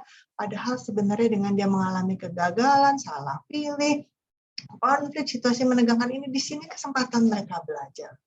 Di sini kesempatan mereka untuk bisa, oh iya ya, aku salah ya, harusnya aku begini. Oh, di sini aku kurang, di sini harus aku begini. Ini yang sebenarnya akan bisa menolong anak-anak untuk membangun rasa percaya diri, memperbesar jendela toleransi mereka, untuk nanti mereka lebih bisa menghandle kecemasan mereka dengan lebih baik juga. Lalu kemudian kita bisa mengajarkan anak untuk relaksasi, menenangkan diri saat ada masalah ya. Salah satunya relaksasi dengan itu tadi ya, latihan nafas. Bapak Ibu juga bisa cek di Google ataupun YouTube, banyak sekarang ya cara-cara relaksasi otot untuk kita bisa rileks ya. Sebelum tidur dilakukan untuk mengatasi kecemasan-kecemasan yang dialami. Kita ajarkan mereka keterampilan memecahkan masalah untuk bisa, oh situasi begini bagaimana kalau coba ini. Kadang-kadang kita tanya sama anak-anak, menurut kamu gimana? Anak-anak sebenarnya kadang-kadang punya ide. Mungkin aku mau begini, gini, gini. Besok aku ke sekolah, aku mau bilang sama temanku begini, begini, begini. Misalnya, wah bagus kalau memang kamu sudah ada ide itu. Kita memberikan dorongan ya, peneguhan untuk dia lakukan. Kita berikan support yang memang dia butuhkan. Terus kalau ternyata ide itu dia lakukan, ternyata tidak berhasil, ya kita juga tetap ada di sana memberi support. Yuk kita cari cara lain gimana ya, seperti itu ya. Nah ini kita perlu ajarkan mereka. Nggak bisa kita yang cover semuanya, nggak bisa. Nah, dengan demikian baru kita bisa mencegah anak dari gangguan kecemasan yang nanti membuat mereka jadi terlumpuhkan karena kecemasan. Dan juga salah satu yang kita perlu ajarkan adalah menunda pemuasan diri. Banyak anak-anak sekarang rasanya kan karena semua serba instan ya, aku mau ini dapat, mau ini dapat, mau ini dapat ya. Termasuk ketika main game, wah tiba-tiba lag ini. Wi-Fi drop, wah kan mulai ngamuk-ngamuk, marah-marah. Ketika main game mati lampu, wah marah-marah. Nah ini yang bikin sekarang ini makin banyak anak-anak yang susah untuk bisa menunda pemuasan diri. Semuanya sepertinya harus now, now, now. Now, now, now. Begitu yang bilang tunggu, wah nggak bisa. Buka ini lambat sekali, nggak bisa. Wah sudah marah-marah seperti itu ya. Nah ini yang kita juga perlu ajarkan bahwa tidak semua hal bisa kita dapatkan segera saat ini. Ada kalanya memang kita harus menunggu, ada kalanya memang kita mesti, ya udah kita lakukan yang lain dulu yuk daripada ditungguin lama nih. Jadi kita juga ajarkan kepada anak untuk bagaimana menahan diri ketika belum bisa mendapatkan pemuasan dirinya saat itu juga. Gitu ya. Nah, pertanyaan berikutnya bagaimana kita juga bisa mencegahnya adalah dengan yang kita tunjukkan. Kita juga berusaha jadi model perilaku yang sehat.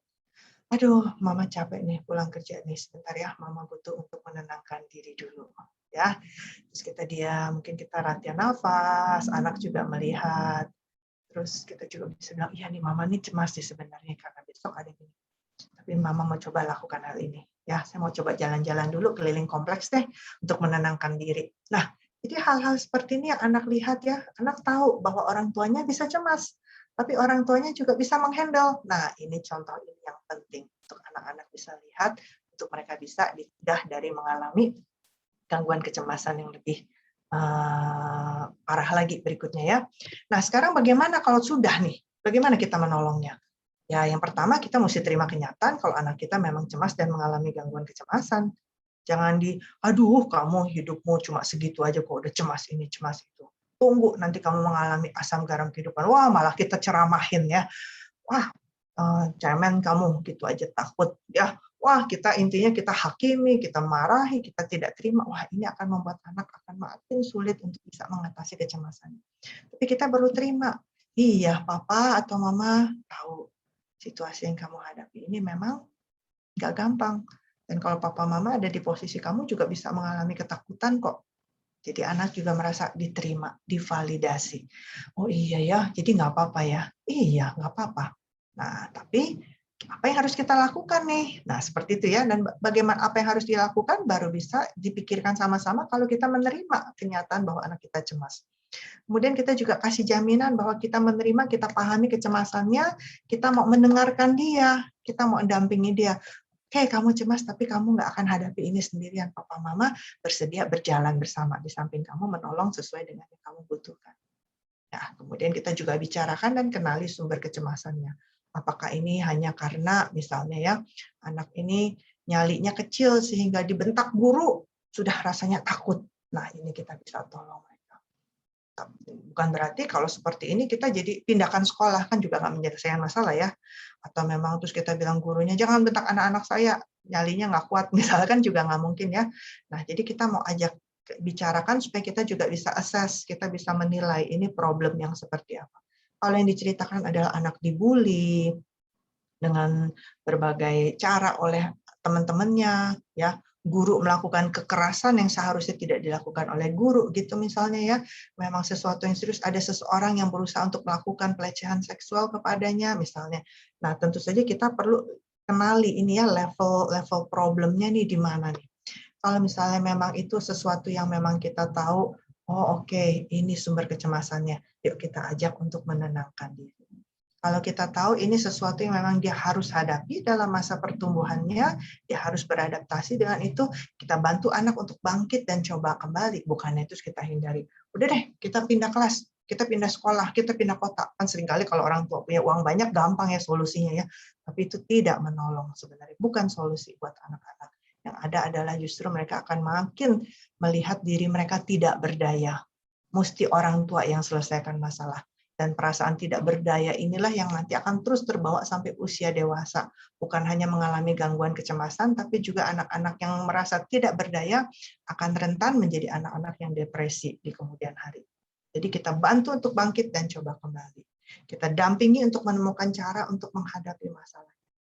Nah, jadi bukan berarti semuanya mesti diselamatkan sekali lagi dari problem. Tapi kalau problem itu memang sesuatu yang membahayakan diri anak, misalkan memang mengalami kekerasan, pelecehan seperti itu ya, tentu saja kita harus turun tangan. Karena anak tak mampu untuk handle ini sendiri, kita perlu bantu ya. Jadi kita assess, makanya lihat masalahnya seperti apa. Dan sekiranya memang kita temukan, aduh saya nggak bisa nih, saya terbatas nih, saya sendiri juga punya isu-isu dalam diri saya yang saya belum bisa atasi, yuk sebagai keluarga, sebagai orang tua, kita cari bantuan profesional. Apakah bawa ke konselor, ke psikolog, atau kalau memang dipertemukan sudah mengganggu fungsi hidup anak sampai nggak bisa tidur, terus mimpi buruk, anak bahkan kepengennya tidur terus, nggak mau bangun, anak nggak mau makan, susah makan, nah ini artinya kita perlu bantuan dokter atau dalam hal ini psikiater, dokter spesialis kejiwaan. Jadi kita perlu mencari bantuan profesional. Jadi ini hal yang bisa kita lakukan untuk mencegah dan hal yang kita lakukan. Maaf, kalau sudah bicara seperti ini, saya bisa lupa waktu ya, sampai sudah melewatinya. Untuk menutup, saya ingin mengajak Bapak Ibu sekalian bersama kita membaca ayat yang dipesankan oleh Rasul Paulus kepada jemaat di Filipi ya, yang terambil dari Filipi 4, ayatnya yang ke-6 dan ke-7. Saya akan bacakan di dalam bahasa Indonesianya. Janganlah hendaknya kamu khawatir tentang apapun juga, tetapi nyatakanlah dalam segala hal keinginanmu kepada Allah dalam doa dan permohonan dengan ucapan syukur. Damai sejahtera Allah yang melampaui segala akal akan memelihara hati dan pikiranmu dalam Kristus Yesus. Jadi menariknya, kita dikatakan jangan khawatir tentang apapun juga ya. Do not be anxious about anything. Tapi in every situation, ya, di dalam keadaan apapun juga kita nyatakan dalam hal permohonan dan sebagainya. Jadi ini yang mungkin kalau kita bisa ingat, kita punya resource ya, kita punya sumber utama yaitu Tuhan, kita juga bisa datang bawa kecemasan kita kepada Tuhan. Dan kalau ini menjadi pola yang kita lakukan ya, karena nanti kita minta tolong sama Tuhan, Tuhan bisa pakai banyak cara untuk menolong kita. Salah satunya menunjukkan kepada psikolog atau konselor, menunjukkan kepada dokter, ini semua di dalam cara yang Tuhan ajarkan, bukakan kepada kita. Nah, kalau anak melihat kita juga selalu punya akses ya dengan resource utama kita ini, anak juga bisa melihat. Sehingga kita nggak cuma bilang, kalau takut doa, tapi mereka nggak pernah ngeliat kita doa juga ya. Nah, ini juga salah satu contoh ya.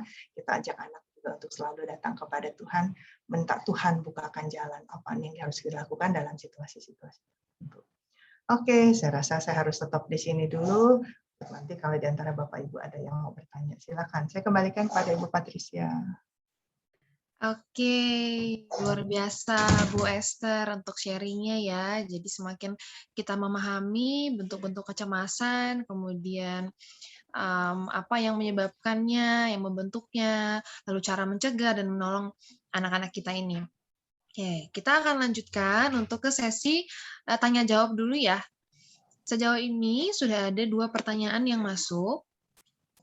Oke, kita akan coba untuk menjawab dulu yang ini ya. Nah, untuk Bapak Ibu yang masih mau bertanya, silahkan boleh di kolom chat ataupun bisa langsung raise hand. Seperti itu ya, nanti akan dibantu oleh co-host kita juga. Oke, Bu Esther, ini ada pertanyaan nih, Bu. Apakah pesimistik ya atau dalam kurung lebih fokus ke risk sehingga takut melangkah atau mengambil keputusan sama dengan gangguan kecemasan? Nah, kemudian bagaimana menangani gangguan kecemasan yang berkaitan dengan trauma atau luka batin ketika bertemu seseorang yang pernah melukai perasaan kita secara mendalam? Ini dia satu mungkin orang yang sama, tapi pertanyaannya ada banyak nih Bu Ester nih. Coba mungkin itu dulu, karena Ya. pertanyaan yang berikutnya itu, eee, masih berbeda juga gitu konteksnya ya Bu ya, Oke. jadi coba yang ini dulu ya. Iya, yang ini dulu aja ya. Eh, Perilaku, sikap yang lebih pesimis, banyak perhitungan kepada risiko, tidak sama dengan cemas. Tapi kalau memang perilaku ini terus, kan maksudnya kadang-kadang kita memang harus memikirkan risiko dong ya. Kita mau pergi keluar kota saat ini, kita juga pikirkan tuh ya, ini sekarang angka COVID-nya lagi kayak gimana nih ya. Kita juga mau meminimalkan risiko yang kita bisa terpapar sakit dan sebagainya. Jadi tentu saja harus dong ya. Tapi kalau memang kita orangnya cenderung pesimis, cenderung semuanya dilihat dari nggak bisa, nggak bisa, nggak bisa, akhirnya memang memilih nggak kemana-mana. Nah, yang sikap yang seperti ini terlalu melihat resikonya yang besar dan pesimis akan menjadi salah satu kontributor untuk seseorang mengalami gangguan kecemasan. Jadi kalau orang yang punya sikap yang seperti itu memang pada waktunya nanti akan lebih mudah, lebih rentan untuk mengalami kecemasan. Karena kenyataannya nggak semua hal bisa kita hindari, nggak semua hal kita udah hitung-hitung kan kadang-kadang kita memang udah hitung-hitung, tapi kita harus ambil resiko anyway gitu kan ya, nggak bisa dihindari terus. Tapi kalau memang kita terus banyak hitung, pesimis dan ini memang akan bersumbangsi besar di dalam kecemasannya. Bisa menjadi gangguan kecemasan seperti itu. Ya. Maaf, tuh kan saya menjelaskan ini pertanyaan kedua saja, saya sudah lupa Bu Patricia. Apa tadi ya? Oke, nah pertanyaan kedua, bagaimana menangani gangguan kecemasan yang berkaitan dengan trauma atau luka batin ketika bertemu seseorang yang pernah melukai perasaan kita secara mendalam? Jadi mungkin ketika dia ketemu orang yang lagi gitu ya Bu ya, kemudian dia Iya, merasa cemas. oke. Ya, jadi memang ini ada dua hal sih sebenarnya. Yang pertama kita sendiri juga sudah menghadapi trauma, luka batin. Nah ini kan berarti memang perlu dipulihkan dulu ya trauma dan luka batin ini ya. Lukanya, sakitnya, segalanya ini memang harus dibantu dulu nih untuk bisa diproses, bisa diatasi. Jadi memang di dalam tahapan lagi memproses ini, lalu kemudian bertemu dengan sumbernya ini ya yang menimbulkan luka, biasanya memang akan mengintervensi dengan negatif ya proses ini kalau orangnya memang belum siap seperti itu. Jadi kalau misalkan ini terjadi pada anak-anak, mungkin sedapat mungkin ya kita pastikan dia dalam kondisi yang relatif sudah lebih kuat dulu gitu ya sebelum nanti bertemu dengan sumber orang yang melukai. Tapi juga kita harus pertanyakan dalam kasus apa, dalam apa yang terjadi ya. Kalau misalkan hanya kadang-kadang katakanlah pertengkaran anak-anak, maaf saya bilang hanya bukan berarti menyepelekan ya, kadang-kadang itu juga jadi masalah ya. Maksud saya tapi kalau levelnya pertengkaran anak-anak dan dia disakiti oleh salah satu temannya, dikata-katain apa misalnya. Tapi ini teman sekolah, teman satu kelas, ya berarti kita memang harus dorong dia ya. Karena dalam hidup ya kita akan bertemu dengan orang-orang yang memang nggak suka sama kita, bisa menyakiti kita, dan kita harus hadapi. Nah ini yang kita bantu anak hadapi.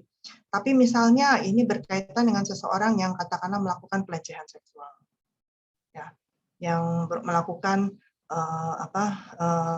istilahnya nih bully yang sudah berlangsung bertahun-tahun sampai mengancam, dia merasa tidak dia sudah mengancam nyawanya, katakanlah seperti itu ya. Kalau kamu begini akan dipukul dan sudah pernah dipukul dan terus hidup di dalam ancaman, diteror seperti itu sampai anak mengalami luka batin, tentu saja ini kita harus perhatikan. Nggak bisa juga cepat-cepat kita paksa anak untuk ketemu, sementara kita tahu itu risiko itu masih bisa terjadi. Anak masih bisa mengalami dilecehkan lagi, disakiti lagi, dan kita tahu dia belum kuat secara mentalnya karena apa yang terjadi. Itu kan memang intensitasnya tinggi ya. Nah, kalau seperti itu mungkin sebaiknya memang butuh waktu yang lebih panjang. Jadinya kita lihat kasus per kasus, tapi apakah nantinya harus ketemu dengan maksudnya apakah terapinya yang paling puncaknya adalah kita harus bertemu dengan sumber? Enggak juga sih, tergantung daripada kasus. Kalau memang kita tahu perjumpaan dengan si pelaku ini masih berisiko melukai, menyakiti, membahayakan, ya lebih baik memang putus hubungan. Ya, tapi kalau memang kita tahu ini sesuatu yang ya, katakanlah pertemanan yang memang nanti dia juga akan ketemu teman-teman yang seperti itu, seperti yang saya bilang tadi ya, kita mau dorong anak untuk hadap. Semoga menjawab pertanyaan ini. Kalau tentang bagaimananya ya tentu butuh proses, memang perlu didampingi. Ya. Oke, baik Bu Esther. Ada satu pertanyaan lagi dari peserta yang sama ya Bu ya. Bagaimana caranya mengobati anak yang punya gangguan kecemasan karena proses ketika mengandung? Tadi mungkin yang Ibu sampaikan ya, ketika ibunya mengandung, dia banyak mengalami kecemasan dan itu akan berdampak kepada janinnya juga. Gitu. Dan ketika sudah lahir, apa yang harus dilakukan? Gitu. Oke, jadi kalau kita sekali lagi harus sadar dulu kan ya, jadi mama nih harus sadar dulu nih, iya nih waktu dia di dalam perut saya nih saya mengalami begini-begini, kan kadang-kadang kita tidak sadar ya. Nah setelah kita menyadari dan sekarang anak sudah lahir, udah agak besar juga nih gimana ya, dan kalau kita mulai lihat tanda-tanda dia juga mengalami kecemasan-kecemasan, nah ini yang kita bisa lakukan langkah-langkah pencegahan yang saya bilang tadi itu sih, Patricia ya. Kita bisa bangun relasi dengan anak, kita bisa ajak dia bicara, kita bisa mengajarkan kepada dia teknik-teknik itu tadi ya, bagaimana menenangkan diri, yang langkah-langkah step-step yang di bagian pencegahan tadi bisa kita lakukan. Intinya untuk kita kasih tahu anak bahwa mama mengerti kecemasan kamu, yuk kita sama-sama hadapi. Jadi memang kalau tadi kan saya katakan kecemasan itu kita kalau cemas terhadap satu objek atau satu situasi, mestinya setelah itu objek atau situasi itu berlalu kan kecemasan kita juga berkurang kan ya? Kalau dalam kecemasan yang normal. Tapi kalau orang-orang yang mengalami gangguan kecemasan kan memang kenapa sudah di dalam gangguan itu tidak secepat itu. Sekalipun peristiwa, situasi ataupun objek ini sudah berlalu, pertanyaan what if-nya ini masih ada nih. Gimana nanti kalau ngalamin lagi? Gimana nanti kalau begini? Gimana nanti kalau enggak? Itu jadi banyak pertanyaan gimana.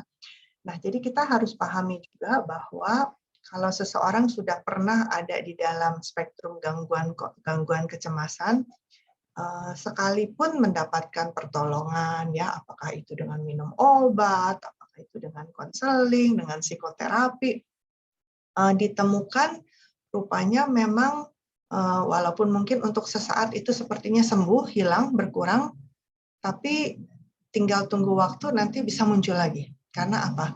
Karena memang itu sesuatu yang perlu dihadapi dengan pendampingan lagi untuk nanti dia bisa makin percaya diri, saya bisa. Tapi bukan berarti itu juga hilang sama sekali. Karena tetap bawaannya dia akan tetap lebih cemas, lebih gampang cemas dibanding orang yang nggak pernah punya gangguan kecemasan. Jadi toleransi kita terhadap anak yang memang mempunyai gangguan kecemasan juga perlu lebih besar. Kita jangan bilang, waduh saya sudah keluar uang banyak nih ke dokter apa segala macam, kok kamu masih pencemas? Ya memang dia akan terus menjadi anak yang lebih mudah cemas. Nggak bisa jadi seperti worry free begitu, jarang terjadi. Kebanyakan yang memang akan lebih rentan. Tapi di dalam kerentanan itu kita terus perkuat dengan relasi, rasa aman, kepercayaan, nah ini yang terus kita isi. Seperti itu. Ya, oke Bu Esther. Nah, tadi ada yang raise hand nih, Mama JC and Hansel. Gimana? Kita coba tanya langsung ya. Apa nih yang bertanyakan nih dari Mama JC and Hansel nih? Selamat Silakan. siang, Bu Esther. Selamat siang. Saya mau nanya aja, kan ketika masih anak berusia dini dengan yang sudah mau remaja gitu kan pasti cara pengasuhannya berbeda. Betul. Nah, otoriter itu kan lebih sebenarnya untuk ke anak yang usia dini kan. Itu sampai batas mana ya untuk kita boleh lebih otoriter dan boleh melepas untuk memberikan dia untuk lebih bebas gitu. Oke, terima kasih Mama Jessie dan Hansel ya. Saya setuju bahwa ketika anak masih lebih kecil perlu lebih diarahkan ya dengan jelas ya, ketika memang mereka belum mengerti baik dan benar, ya memang kita baik dan salah, baik dan buruk, benar salah, itu kan kita memang perlu arahkan seperti itu. Tapi saya juga tidak setuju, tidak berarti setuju bahwa itu harus dilakukan dengan cara yang otoriter juga sih, Mama Jessi. Jadinya ya, kita memang mengajarkan kepada anak, memberi beberapa hal direktif, beberapa hal harus jelas aturannya, tapi bukan berarti secara otoriter. Yang namanya otoriter itu kan benar-benar sepertinya satu sisi, satu arah yang tidak menerima diskusi, tidak menerima kompromi, pokoknya cuma lakukan atau dihukum, seperti itu kan ya. Nah, tentu saja kita tidak mau membesarkan anak dengan cara yang seperti itu, karena justru kalau sejak anak kecil kita sudah praktekkan secara otoriter, itu kecemasannya justru akan lebih besar. Karena anak nggak pernah belajar tentang, oh salah nggak apa-apa ya, seperti itu ya, karena begitu salah dimarahi. Itu tadi contohnya, bawa air minum tumpah dimarahi, tapi anak 2-3 tahun yang memang jalan masih, kita aja sudah besar, sudah dewasa, kadang-kadang bisa menumpahkan air, seperti itu ya. Belum lagi nanti itu gelasnya jatuh, kita juga marah-marahin. Karena merasa, wah ini nih bisa mencelakai kamu. Iya, buat anak nggak berpikir seperti itu, yang dia tahu saya mau melayani papa. Tapi kalau kita terus satu arah, anak tidak bertumbuh dari melakukan kesalahan. Jadi sebenarnya dari otoriter, kan pola asuh itu ada yang otoriter, ada yang permisif ya. Permisif ini berarti memang dibiarkan, terserah anaknya gitu ya. Tapi kan juga ada yang ketiga, ini yang di tengah-tengah ini nih, di mana kita kita tetap melakukan peran kita sebagai orang tua, tetap ada otoritasnya sebagai orang tua, tetapi juga memberikan ruang buat anak bisa menyampaikan, memberi ruang buat anak bisa bertumbuh di dalam kesalahan-kesalahan yang mereka lakukan. Nah, ini sebenarnya sih Bu yang kita mau cari. Dan ini bisa dari umur berapapun sampai besar, ya kita lakukan yang itu sebaiknya. Bukan otoritarian, tapi yang otoritatif. Ya, ada tetap ada authority ya, kuasa kita sebagai orang tua, mandat karena Tuhan berikan kepada kita mandat, tapi bukan menjadi orang tua yang otoriter. Arah itu perlu, tapi nanti tambah dia besar, kepercayaan itu juga kita berikan. Apakah ini menjawab buat pertanyaan ini? Ya, thank you. Bagaimana? Ya, thank you. Soalnya kan kadang-kadang anak-anak itu ada yang masih kecil, kita sudah komunikasikan, tapi namanya anak-anak kan masih ada sisi ngelawannya gitu loh maksudnya. Jadi ketika kita kapan untuk bisa mengkomunikasikan, mungkin gini loh, yang setengah-setengah itu kan 50 otoriter, yang 50-nya lagi kita memberikan dia kebebasan untuk memilih, tapi ketika nanti setelah umur Bapak sebaiknya otoriter kita tuh benar-benar minimal sekali gitu. Maksudnya kita hanya memberitahukan doang dan sisanya dia ya harus memilih kan, karena dia harus bertanggung jawab dengan apa pilihannya dia gitu. Iya. Ya, saya memahami pertanyaan Ibu. Jadi mungkin memang ketika anak, karena kalau dulu pertanyaan ini 10 tahun, 20 tahun yang lalu, memang saya lebih akan bilang memasuki remaja ya. Tapi sekarang ini karena pertumbuhan anak-anak juga sangat cepat ya. Kalau tunggu remaja baru diberikan ruang yang lebih besar, anak juga nggak belajar. Jadi sebenarnya menurut saya ini sesuatu yang perlu dilakukan selangkah demi selangkah sejak anak kecil. Sejak mereka masih kecil, mereka juga sudah perlu diberi pilihan termasuk ketika masih TK. Misalnya memilih mau pakai baju merah atau baju hijau, itu kan juga sebuah pilihan ya. Mau pakai sepatu yang ini atau sepatu yang ini. Nah, ketika kita memberi mereka kesempatan untuk memilih ini kan sebenarnya sudah memberi ruang bahwa nggak ada yang salah dalam memilih. Lain halnya dengan kalau kita yang cuma pesan hari ini pakai yang hijau, besok yang merah. Aku mau yang ini mah nggak boleh, cuma ini. Tapi anak tidak melihat bahwa sebenarnya iya ya saya bisa punya pilihan lain. Sehingga akhirnya ketika mereka besar, mau pergi, mah aku pakai baju warna apa, mah? Mah aku pakai sepatu yang mana, mah? Karena kita yang selama ini selalu siapkan urusin seperti itu. Akhirnya kan kita juga pusing ya, kamu mau pergi sepatu ada banyak begitu, kamu mesti tanya mama. Tapi sebenarnya kita nggak sadar kita yang mencetak dia. Jadi kalau dari kecil kita sudah kasih seperti itu, di ruang-ruang yang memang dia bisa, nanti dengan dia tambah besar lagi, ini sesuatu skill yang terbangun begitu jadinya sih Bu. Bukannya kecilnya ketat, gedenya baru kita ini, sebenarnya enggak juga sih. Langkah yang kita sudah lakukan secara progresif begitu Bu. Thank you. Apalagi anak sekarang kan dari kecil sudah dididik di sekolah ini nih, sistem pendidikan kan mengajar anak-anak untuk ekspresi kan ya. Nah, jadi ini yang kita bisa ajarkan mereka, berekspresi tapi tetap bertanggung jawab. Boleh protes sama mama, tetapi tetap nggak boleh kurang ajar. Boleh komplain, tetapi tetap dengan hormat. Nah, ini yang dari kecil kita bisa ajarkan. Ya, mungkin memang kita tidak dapatkan waktu kita dibesarkan dulu, kita hanya harus obey ya, nggak ada pilihan lain. Nah, ini dunianya sudah berbeda. Bu ya, semoga menolong. Ya, thank you Bu Esther. Sama-sama. Ya, terima kasih untuk pertanyaannya Mama Jessie dan Hansel. Oke, Bapak Ibu, ini pertanyaannya ada sangat banyak yang masuk ya. Nah, tadi untuk pertanyaan terkait dengan pola asuh, begitu ya, mungkin sudah banyak dijelaskan oleh Bu Esther. Jadi saya juga akan coba untuk pilih-pilih nih, kira-kira mana lagi nih pertanyaan yang kira-kira belum terjawab. Oke, nah ini ada pertanyaan dari Bapak Aglis Toto dari Pekanbaru. Nah, kalau bisa saya simpulkan di sini, jadi sepertinya ini Bapak Aglis Toto ini sedang merasa cemas, gitu ya. Yang pertama karena anaknya itu sepertinya kecanduan K-pop. Ya, jadi ketika belajar online pun akhirnya sambil nonton K-pop. Gitu. Jadinya yang cemas adalah orang tuanya.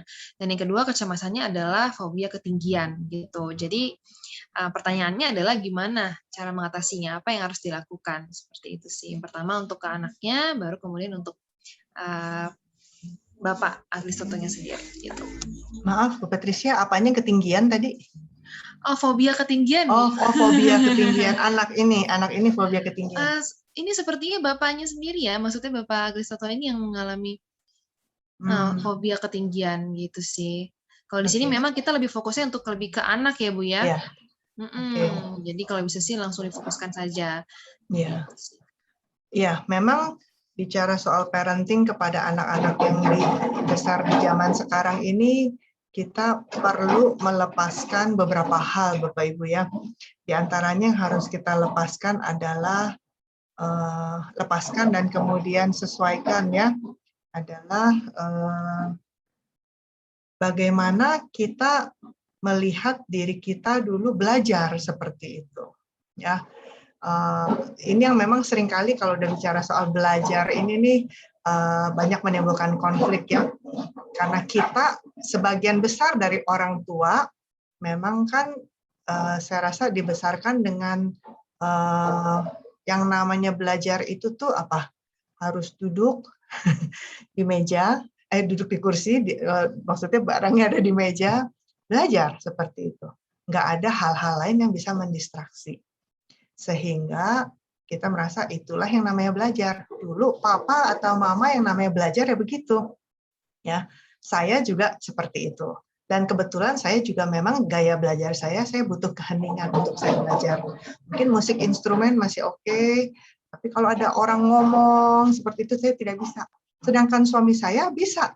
Dia membaca buku dengan konsentrasi di depan TV. Dengan acara yang percakapan seperti itu. Saya bilang, aduh saya kalau sudah duduk di sini saya nggak ada yang masuk apa yang saya baca, karena saya akan melihat seperti itu ya.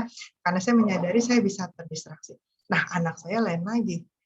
Sama ya, kebetulan pertanyaan ini juga menggambarkan anak saya ya, yang belajar diiringi lagu-lagu K-pop. Saya juga pernah bertanya sama dia, ini nggak ganggu?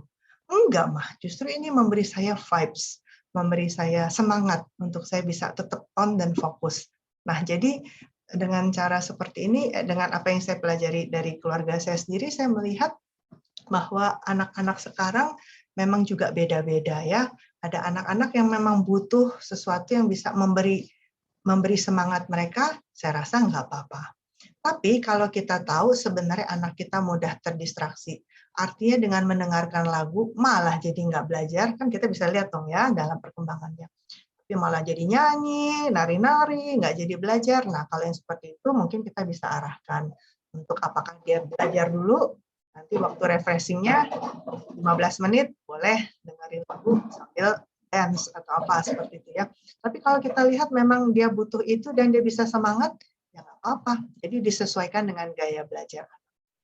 Saya pernah punya teman dulu, orang teknik kimia, yang kalau lagi belajar itu dengan rumus-rumus kimianya, ini perempuan ya, sambil mendengar lagunya Queen, yang bukan hanya Queen ya, tapi juga grup-grup lainnya yang duk seperti itu. Yang saya bilang, saya masuk ke kamarnya, saya bilang, kamu tetap bisa konsen? Oh ya bisa lah, nggak masalah. Justru beat itu tuh bikin dia bisa lebih semangat. Nah ya, kembali lagi ya, jadi gaya belajar setiap orang beda-beda. Jadi jangan sampai kita pakai ukuran kita untuk kemudian kita mencemaskan sesuatu yang sebenarnya bukan masalah buat anak. Kalau ini bicara soal belajar sih, Bu Patricia. Oke. Ya, berarti sudah ya Bapak Aglis ya, sudah cukup Terima menjawab kasih, ya Bu terkait Esther. dengan kecemasan. Terima kasih kembali. Nah, ini ada pertanyaan juga nih Bu ya. Guna menghindari terjadinya helikopter parenting, boleh minta sarannya mengenai bagaimana cara memberikan kemandirian kepada anak di masa pandemi seperti ini, di mana orang tua WFH dan anak-anak juga belajar di rumah. Karena dikatakan bahwa kemandirian itu juga penting untuk menghindari kecemasan di masa mendatang. Oke, terima kasih. Ini pertanyaan yang baik sekali ya. Di masa pandemi ini memang banyak hal yang kita harus sesuaikan ya, nggak bisa kita pakai cara yang lama lagi ya, benar-benar kita ini harus punya toleransi yang lebih besar untuk menghadapi banyak perubahan di masa ini. Saya menyadari di satu sisi memang kita harus tetap aware juga ya, anak kita ini nih sudah bisa dipercaya sejauh mana gitu ya. Terus juga tetap bagaimanapun juga anak butuh monitoring ya. Jadi artinya sedapat mungkin tetap ada proses monitoring yang terjadi. Entah ini mungkin ada kesepakatan di dalam keluarga ya, misalnya apakah lakukan Zoom-nya ini di tempat yang artinya orang tua juga lewat, bisa pasti ya anak ini sedang belajar, jadi bukan di kamar sendiri terus sepanjang hari tanpa kita bisa monitor, khususnya untuk anak-anak yang masih kecil. Karena memang memegang gadget sambil belajar ini kan buat kita orang dewasa aja kadang-kadang bisa terdistraksi ya. Kita sedang melakukan sesuatu, tapi kita mesti mengecek pesan, membalas pesan dan sebagainya. Kita bisa sambil ikut seminar, tapi sambil melakukan hal-hal yang lain. Ini hal yang memang sangat mungkin gitu di masa sekarang ini. Nah, apalagi anak-anak yang masih awal-awal SD ya, terus disuruh melakukan sendiri. Jadi dalam hal ini sebaiknya tetap ada monitoring. Yang ini nanti tiap rumah bisa pikirkan caranya seperti apa. Karena kenyataannya akhirnya ngaco, ya juga besar ya. Karena punya kebebasan tidak teramati, jadinya main game, jadinya mengakses situs-situs yang tidak sepantasnya, bahkan yang kemudian menjadi ketergantungan kepada pornografi karena masa-masa yang seperti ini tidak ada monitor. Jadi tetap harus ada sisi itunya. Jadi bicara soal kemandirian, tentu saja kita bisa ajak anak juga untuk bicara. Seberapa kamu bisa dipercaya, seberapa kamu bisa fokus, konsentrasi. Jadi ini kita bisa obrolin dengan anak ya. Misalnya 1 jam pelajaran 40 menit itu sebenarnya kayak gimana sih? Iya mah, aku cuma bisa konsentrasi 10 menit, habis itu sudah bosan sekali. Misalnya ada anak ya, ini bisa ngobrol gini apa kalau ada relasi sekali lagi kan ya. Apalagi guru ini nih, di jam segini nih, aduh bosan pelajaran ini, jam segini dah gitu ya, biasa anak-anak bisa cerita. Nah, ini yang saya lakukan juga dengan anak saya, terus kita ngobrolin gitu ya. Jadi apa dong yang kamu lakukan selama ini? Ya akhirnya ya aku buka YouTube, misalnya ada anak yang juga mengaku seperti itu. Aku nonton ini, terus akhirnya bisa balik nggak? Enggak sih, jadi bablas ya, ada yang mengatakan seperti itu. Tapi ada yang bilang, oh, aku cuma balas message ke teman terus nanti balik lagi. Nah itu jadi kita kenali anaknya sebenarnya titik rentannya ada di mana. Terus nanti dari percakapan itu kan kita bisa tanya, menurut kamu ini benar apa enggak? Teman-teman bagaimana? Oh iya sebenarnya harusnya aku dengerin sih Ma, gini. Yuk, apa nih yang Mama bisa bantu untuk kita bisa dapatkan hasil yang lebih ini? Mungkin Mama bisa ingetin, ada anak yang bilang, Mama mungkin berapa lama sekali bisa lihat aku lagi ngapain. Nah, gitu ya. Nah, tapi ini karena permintaan anak, kita juga bisa lakukan. Kita kita beri kemandirian, tapi kita juga pantau. Jadi ini memang perlu didiskusikan sih sesuai dengan gaya belajar anak, kemampuan dia fokus, sikap, keterbukaan anak sendiri. Ini memang harus terbuka ya. Kalau belum terbuka, memang anak akan bilang nggak apa-apa, Mah, baik. Tiba-tiba dia nggak pernah masuk di kelasnya ya karena dia asik mungkin ya. Nah ini yang memang masih tetap perlu monitoring gimana belum bisa dilepas lah. Dengan kita monitoring, tapi tetap dengan ada kepercayaan, ada percakapan, ini bisa meminimalkan kecemasan. Harapannya. Oke, Bu Esther. Nah, ini karena waktunya juga sangat terbatas ya, tapi kita sangat maksudnya antusiasnya juga sangat tinggi, sangat baik ya. Saya di sini akan pilih satu pertanyaan lagi, ini pertanyaan terakhir ya Bu Esther ya, yang mungkin bisa mewakili pertanyaan-pertanyaan lainnya. Bagaimana menolong anak yang selalu overthinking, misalnya ketika menghadapi ujian, padahal sudah belajar tapi selalu cemas akan gagal, atau ketika diajak belajar sesuatu yang baru, sudah berpikir bahwa pasti gagal dan tidak bisa. Ya, Oke, thank you. Ya, ini pertanyaan yang baik sekali ya. Nah, jadi anak-anak nih ada yang memang punya bakat overthinking, seperti yang saya bilang tadi ya, sisi temperamen ya. Dan kadang-kadang juga memang ini nurun dari orang tua. Jadi kalau ketemu anak overthinking nih, kita suami istri mesti cek-cekan nih, siapa di antara kita nih yang sebenarnya lebih punya kecenderungan itu ya, untuk kita bisa lebih mengerti nih dari mana ini asalnya ya. Jadi untuk anak-anak overthinking kita bilang jangan terlalu dipikir. Nggak bisa, pesan itu nggak kena. Karena ini sesuatu yang otomatis. Satu udah tuh kita mungkin orang yang simple, nggak overthinking, kita hanya memikirkan segini udah segini gitu ya. Tapi anak-anak ini akan nanti ini cabangnya banyak seperti itu. Dan memang akhirnya akan menjadi lebih gampang cemas. Jadi untuk membantunya mungkin kembali lagi ya, basicnya adalah relasi ya. Dalam relasi itu kita ajak anak untuk keluarkan, kalau perlu digambarkan ya, yang namanya overthinking. Apa yang kamu takutkan? Kalau memang kita lakukan ini, kamu takut apa? Ini, yuk kita tuliskan, kita gambarkan ya, mungkin dengan mind map, dengan apa ya, kita tuliskan, gambarkan. Jadi ini menjadi sesuatu, ada outputnya nih untuk di depan mata nih. Terus dari situ kita bisa ajak anak untuk kemudian melihat, menurut kamu yang ini gimana? Enggak sih mah, yang ini mah sebenarnya enggak lah, ini lebay. Nah kalau yang ini nih, ya itu sih mungkin karena ini. Oke, nah kalau jadi mungkin nih, jadi kita ajak anak untuk membahas satu persatu yang sisi itunya, sampai nanti dia bisa melihat bahwa dari hal 10 yang dia pikirkan itu tuh sebenarnya misalnya hanya 5 nih yang paling realistis nih, yang lain ini terlalu lebay misalnya. Nah dari 5 ini apa nih yang kamu bisa lakukan? Apa yang kami bisa bantu kamu untuk bisa hadapi? Nah, iya, yang ini aku rasa bisa sih, ini bisa. Mungkin ini perlu mama ingetin, mungkin ini nah gitu ya. Nah, jadinya nanti setelah itu secara berkala kita ajak lagi, follow up lagi gimana. Jadinya dengan kita bantu untuk keluarkan pikiran itu, nggak terus di dalam sini akhirnya menjadi kecemasan sendiri, biasanya akan cukup membantu. Sehingga akhirnya anak-anak terlatih ketika memang nantinya cemas karena overthinking, dia akan merasa stop dulu. Aku ini sebenarnya khawatir sama apa sih? Aku sebenarnya takut sama apa sih? Nah ini baru bisa keluar dari mana? Karena kita bantuin waktu dia di masa sebelumnya. Ini menjadi satu skill yang dia dapatkan untuk kemudian nanti bisa mensortir lagi dan kemudian mencari solusi lagi. Seperti itu sih. Tetap butuh dibantu. Semoga menjawab ya.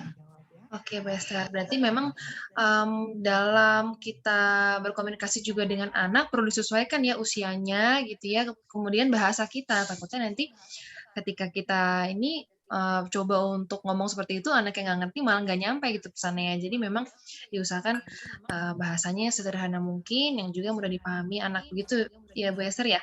Ya, betul sekali, betul sekali. Dan satu quote yang saya pernah dengar dari salah satu pembicara di TED Talk yang pernah saya lihat ya, dia mengatakan bahwa kecemasan itu seringkali membuat kita overestimate masalah. Dan akhirnya ketika kita overestimate masalah, kita jadi underestimate kemampuan kita menghadapi masalah. Ya, ketika kita cemas, kita melihat masalah jadi besar dan kemampuan kita jadi kecil. Nah, jadi peran kita sebagai orang tua mau kasih tahu anak bahwa ini enggak loh, kemampuan kita bisa diperbesar. Kemampuan kita diperbesar sampai akhirnya anak bisa lihat, iya ya, saya bisa hadapi masalah. Terutama ya libatkan Tuhan ya. Kita ajak anak tetap lihat resource utama kita untuk menghadapi masalah. Yuk kita datang ke Tuhan dulu.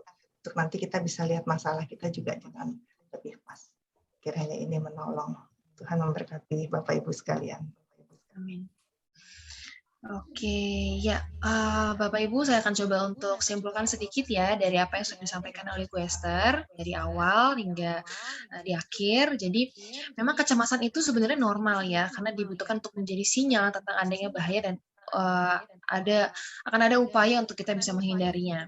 Nah, yang disebut sebagai gangguan kecemasan itu adalah ketika sudah berlebihan tanpa sebab dan bisa mempengaruhi kualitas hidup sehari-harinya. Penyebabnya ada banyak gitu ya, termasuk juga diantaranya adalah pola asuh dari orang tua. Nah, selain itu juga, yang menjadi poin penting adalah sebelum kita menolong anak, kita perlu menolong diri kita sendiri sebagai orang tua, gitu ya. Jadi perlu memahami diri kita, mengatasi kecemasan kita dulu, baru kita bisa menolong anak. Itu. Lalu untuk anak sendiri, kita perlu mengajarkan keterampilan pada mereka gimana sih cara mengatasi masalahnya. Gitu. Nah, ini bisa didapatkan ketika kita mempunyai relasi yang baik dengan anak. Gitu ya, sehingga kita pun bisa dapat memahami masalah mereka. Gitu. Lalu kemudian kita bantu anak untuk bisa menghadapi masalahnya, ya, ataupun jika butuh kita mencari bantuan lebih profesional seperti itu ya. Oke, nah terima kasih banyak ya Bapak Ibu di sini untuk antusiasnya, untuk pertanyaan-pertanyaannya semuanya.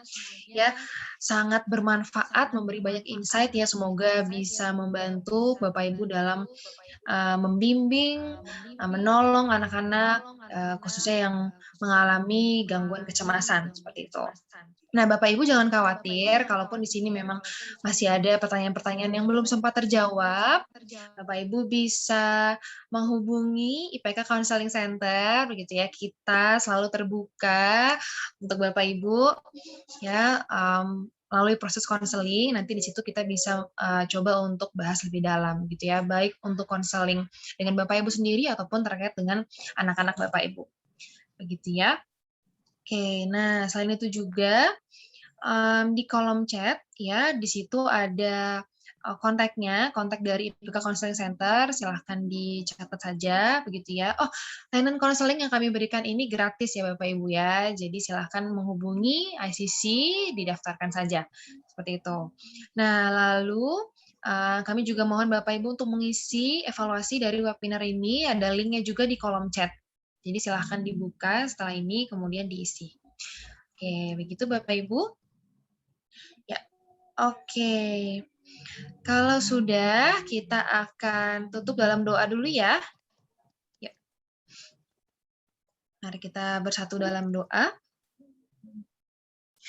Ya Bapak, terima kasih untuk penyertaan-Mu selama sesi ICC Talks pada pagi hari ini, khususnya untuk Ibu Esther yang telah membawakan materi dan juga para orang tua ataupun peserta yang sudah mengikuti rangkaian ini dengan baik dan penuh dengan antusias.